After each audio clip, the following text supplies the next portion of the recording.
Waalaikumsalam warahmatullahi wabarakatuh. Perkenalkan, nama saya Dwi Adinda Puspitasari dengan NIM 222-3031-102054. Di sini saya akan memaparkan hasil proposal saya yang berjudul Keperawatan Pasien Reumatik Artritis dengan nyeri akut yang mendapatkan terapi relaksasi otot progresif di UPT Puskesmas Kandang Sapi Kota Pasuruan.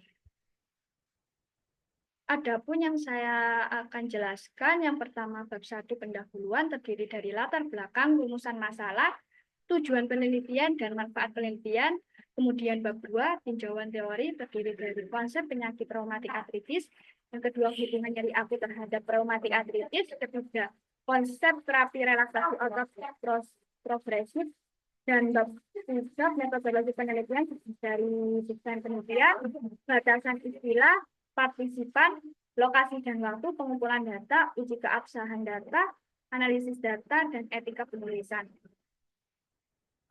Pendahuluan, reumatik merupakan penyakit reumatik autoimun yang paling sering ditemui, bersifat progresif dan merupakan penyakit inflamasi kronis di mana bisa mengakibatkan kerusakan secara permanen menurut Hidayat 2021.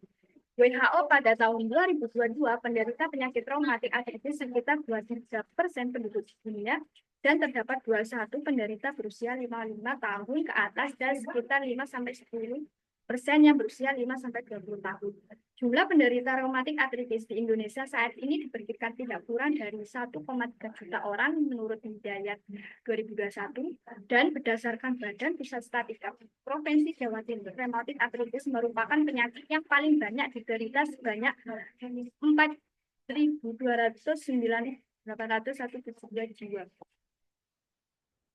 Adapun kronologinya yang dimulai reumatik artritis yaitu pembekakan dan peradangan sendi terhadap membran sinovial karena aktivitas imunitas ditandai infiltrasi leukosit dalam kompartemen sinovial.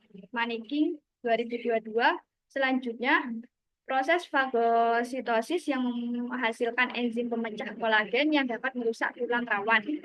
Kemudian permukaan sendi hilang dan dapat menghambat pergerakan otot sehingga otot menjadi kaku dan membuat otot kehilangan kekuatan kontraksi dan elastisitas. Selanjutnya proses peradangan dimulai sendi sinovial dapat terjadi edema, vaskular dan kongestivitia. Kemudian peradangan berkembang hingga sinovial menempel pada kartilago yang tertutup. Selanjutnya, tingkat erosi pada kartilago sendi tidak mampu bergerak dan kerusakan kartilago menyebar. Kemudian kerusakan pada tulang dan tendon dapat menyebabkan ligamen menjadi lemah yang dapat menimbulkan nyeri pada sendi dan terjadi nyeri akut. Adapun solusinya, intervensi yang dapat diberikan menurut Siki adalah manajemen nyeri. Salah satu intervensi pada tingkat nyeri yang dapat dilakukan kepada pasien reumatik artritis dengan nyeri akut yaitu nyeri pada bagian sendi, terutama pada lutut, kaki, dan tangan. Teknik relaksasi otot progresif merupakan salah satu teknik untuk mengurangi otot tegang dengan proses yang simpel dalam menegangkan sekumpulan otot yang kemudian dapat rileks kembali menurut Hidayati 2020.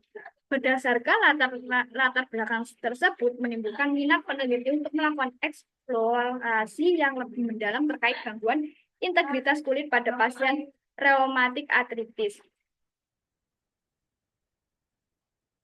Adapun rumusan masalah yaitu bagaimana asuhan keperawatan nyeri akut pada pasien reumatik artritis di wilayah kerja UPT Puskesmas Kandang Sapi Kota Pasuruan. Kemudian tujuan umum penelitian mengidentifikasi perubahan skala nyeri pada pasien reumatik artritis yang mengalami nyeri akut dengan relaksasi otot progresif. Manfaat penelitian ada dua, yaitu yang pertama manfaat teoritis. Studi kasus ini diharapkan dapat meningkatkan dan memperluas pengetahuan khususnya bidang keperawatan medikal terkait nyeri akut pada penderita reumatik artritis. Yang kedua, manfaat praktis dapat dijadikan sebagai tambahan informasi serta keterampilan untuk pasien dan keluarga mengenai intervensi perawatan terapi relaksasi otot progresif. Kemudian tinjauan teori. Reumatik artritis merupakan penyakit inflamasi yang ditandai dengan kerusakan sendi yang bersifat progresif, sistematik, di mana imun seseorang bisa terganggu yang menyebabkan hancurnya organ sendi dalam sel sinovial, terutama lutut, kaki, dan lain-lain. Gejala awal pada reumatik artritis terjadi pembengkakan yang disertai dengan nyeri dan gangguan gerak pada sendi, menurut Latuamri 2022. Adapun hubungan nyeri akut terhadap reumatik artritis, yaitu masalah yang tepat dalam menentukan penderita reumatik artritis sering terjadi, yaitu nyeri akut. Nyeri akut adalah perasaan sensorik yang tidak nyaman atau muncul emosional dengan mendadak atau lambat pada jaringan dan fungsinya karena adanya kerusakan. Gejala dan tanda ada dua, yaitu gejala tanda mayor. Subjektifnya pasien mengeluh nyeri, objeknya meringis, bersikap protektif terhadap nyeri, gelisah, tekanan yang meningkat, dan sulit tidur. Gejala tanda minornya, subjektifnya tidak tersedia, objektifnya tekanan darah meningkat, pola nafas berubah, proses berpikir terganggu, menarik diri, berfokus pada diri sendiri, dan diaforesis. Selanjutnya, tinjauan teori. Terapi relaksasi otot progresif. Terapi relaksasi otot progresif adalah terapi di mana gerakan dan relaksasi otot dapat dilakukan berurutan untuk mengurangi ketegangan menurut Karisa dan Wahyuni 2022. Prosedur terapi relaksasi otot progresif adalah dalam teknik relaksasi otot progresif, prosedur dimulai dengan menyiapkan kursi dan bantal sandaran dan alat pemeriksaan seperti tensimeter, stetoskop, dan termometer, serta lingkungan yang nyaman berbaring dengan bantal di bawah kepala dan mata tertutup adalah posisi yang. Terapi relaksasi otot progresif. Indikasi dan kontraindikasinya. Indikasi pasien reumatik artritis mengalami nyeri pada sendi. Kontraindikasinya pasien tidak memiliki keterbatasan gerak pada sendi. Pelaksanaan terapi otot progresif harus dilakukan saat klien dalam keadaan santai atau rileks, karena ini semua otot kelia akan menjadi kurang tegang yang akan menurunkan saraf simpatis dan memicu saraf parasimpatis menurut Jana 2022. Adapun metodologi penelitian terdiri dari desain penelitian, yaitu dalam penelitian ini menggunakan suatu format kualitatif dalam bentuk naratif studi kasus, batasan istilah, asuhan keperawatan, tahapan pengkajian, diagnosa, perencanaan, penata laksanaan, dan tindakan dan evaluasi. Nyeri akut adalah berlangsung kurang dari 6 bulan yang dapat diukur menggunakan skala tertentu. Reumatik artritis, gangguan inflamasi yang mempengaruhi banyak sendi termasuk tangan dan kaki. Partisipan. Yang pertama, pasien dengan reumatik artritis. Yang kedua, pasien yang memiliki permasalahan nyeri akut. Yang ketiga, pasien menandatangani persetujuan informasi yang menunjukkan kesediaan berpartisipasi. Adapun lokasi dan waktu. Penelitian ini dilakukan di wilayah kerja UPT Kandang 1 Kota Pasuruan. Untuk waktunya, penelitian ini dilakukan dalam kurun waktu 1 minggu. Pengumpulan datanya ada wawancara, observasi, dokumentasi, uji keabsahan data untuk memastikan bahwa yang dihasilkan memiliki tingkat validasi yang tinggi.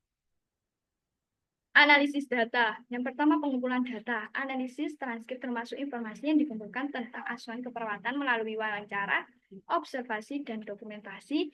Mereduksi data. Setelah transkripsi, informasi dikategorikan sebagai subjektif atau objektif. Selanjutnya, data diperoleh dinilai dalam kaitan dengan hasil diagnostik dan dikontraskan dengan hasil standar. Yang ketiga, menganalisis data. Dalam menganalisis data, penulis menyajikan laporan kasus ini dalam bentuk naratif, tabel, maupun bagan yang pasti berhubungan dengan masalah keperawatan. Yang keempat, kesimpulan. Data yang harus dikumpulkan dalam proses ini adalah pengkajian, diagnosa, perencanaan, tindakan, dan evaluasi. Etika penelitian, inform consent, persetujuan pasien harus sepenuhnya diberitahu tentang alasan di balik studi yang dilakukan, memiliki hak prerogatif untuk memilih apakah akan berpartisipasi sebagai tanggapan atau tidak. Yang kedua, anonymity, anonimitas identitas untuk memastikan keamanan dan kerahasiaan pasien penulis menggunakan nama awal pelanggan dalam studi kasus ini.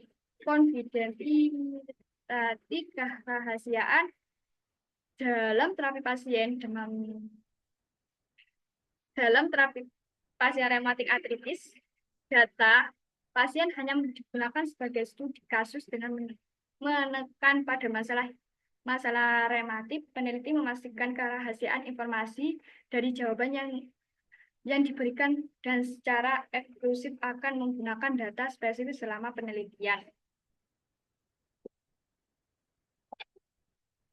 Sekian dari saya, kurang lebih mohon maaf. Terima kasih. Wassalamualaikum warahmatullahi wabarakatuh.